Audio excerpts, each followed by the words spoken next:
ఆమడ దూరంలో ఉండే ఏ జగన్మోహన్ రెడ్డి చెప్పిన సిద్ధాంతానికి కట్టుబడే. అవునండి, నేను అనేది జగన్మోహన్ రెడ్డి విధానం తప్పైనప్పుడు వీళ్ళు వచ్చి మార్చుకోమని చెప్పాను కాబట్టే కదా మిమ్మల్ని అక్కడ వేసింది అని అన్నారు కదా ఆయన. ఇప్పుడు ఆ విధానాలు వద్దు, కొంచెం డెమోక్రటైజ్ చేసి దేవుడికి భక్తుడికి మధ్య దూరం తగ్గించమని చెప్పాను కదా అన్నారు సీఎం గారు. ఏది అంటే కనీసం బ్యారికేడ్లు కూడా పెట్టనివ్వకుండా, పొద్దునుంచి అన్నపానీలు కూడా ఇవ్వనివ్వకుండా, ఇది కొత్త విధానమా? మీరు అలా అంటున్నారు. నాకు నేను పుట్సు అలాగే తెలుగుదేశం నాయకులు చాలామంది ఐ విట్నెస్ అక్కడ ఉన్న వాళ్ళు చెప్పింది ఏంటంటే, రామానాయుడు గారి స్కూల్, ఆ పేరుతో ఒక స్కూల్ ఉంది, రామానాయుడు స్కూల్ వెనకాల నుంచి కొన్ని ఎలిమెంట్స్, యాంటీ సోషల్ ఎలిమెంట్స్ అక్కడ ఎంటర్ అయినాయి. దుముక్కుంటూ వచ్చి మంకీ క్యాప్స్ను తర్వాత ఇవి మాస్కులు పెట్టుకొని వచ్చారు. వాళ్ళు చేసిన అల్లరిది.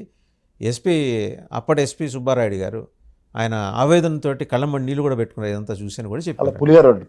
పులిహోర కలిపి న్యూస్ అది. కానీ మీరు వాస్తవం చూడండి, ఒక 50 మంది పైచిలుక ఒక పార్టీకి సంబంధించిన వ్యక్తులు లోపలికి వదిలేరు. అది బీజేపీ, వైఎస్ఆర్సీపీ, లేకపోతే జనసేన, లేకపోతే తెలుగుదేశం, అన్ని పేర్లు అనవసరం.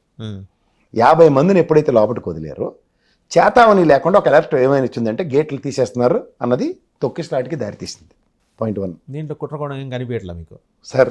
మంకీ క్యాప్ వేసుకుంటే కుట్రకోణం అంటే సార్ ఒకటి గుర్తుంచుకోండి, అక్కడ వచ్చిన వాళ్ళు ఎవరెవరో చనిపోయినోడు ఒకటి నర్సీపట్నం వాడు, 4 వైజాగ్ వాళ్ళు, ఒక తమిళనాడు వాళ్ళు కదా.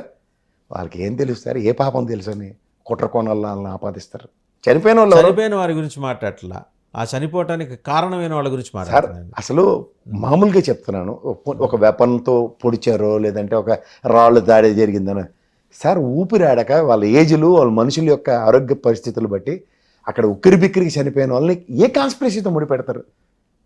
మీరు ప్రతిదాన్ని ఒక నెగిటివ్ యాంగిల్ కాదండి. ఐ విట్నెస్ గా ఉన్న తెలుగుదేశం నాయకులు చెప్పింది ఐ విట్నెస్ గా అంటే అక్కడ అదే చెప్తున్నాను. ఐ విట్నెస్ గా అన్నది ఒకటి point.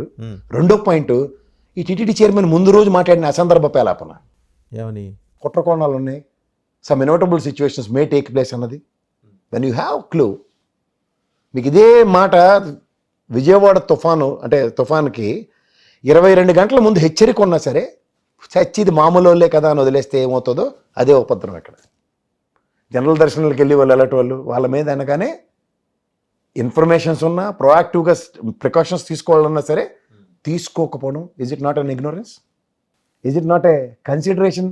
What sort of considerations they are giving for the common people అన్నది ఇదే కదా. పెట్టుబడిదారీ వ్యవస్థతో యుద్ధం అని జగన్మోహన్ రెడ్డి ఉత్తిన పిక్చర్లో అరుచుకున్నాడు అనుకున్నాం.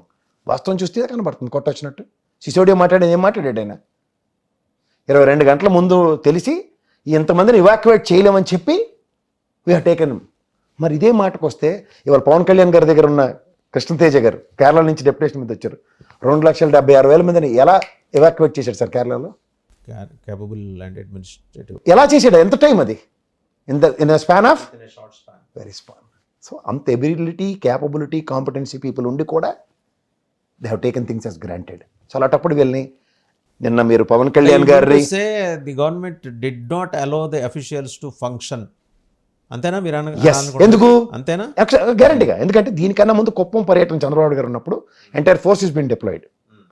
ఇప్పుడు ఈవెన్ అక్కడ డిఎస్పీని ఎవరినైతే సస్పెండ్ చేసినా డెప్యుటేషన్ మీద ఉన్నాడు. అక్కడ is not an existing DSP for that territory.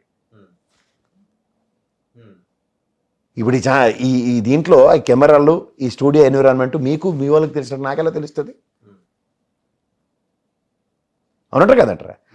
Same situations ఇట్లా ఇలా 3,000 మంది వచ్చిన అదే పవన్ కళ్యాణ్ గారు చెప్పింది ఏంటి? మార్నింగ్ నుంచి 3.5-4 లక్షల మంది జనాలు తిరుపతిలో క్రోడీకరించబడుతున్నారు, ఏకీకృతం అవుతున్న దగ్గర. Where is the precautions and where is the preparations? Vote it be an administration failure? From the day 1 నుంచి శాంతి భద్రతల మీద, అడ్మినిస్ట్రేషన్ మీద మొత్తుకుంటుంది ఆయన, అదే కదా. Obviously law and order is failure. మీరు లా అండ్ ఆర్డర్ ఫెయిల్యూర్ గురించి పవన్ కళ్యాణ్ గారు ఇలా అన్నారు. వెరాజ్ నిన్న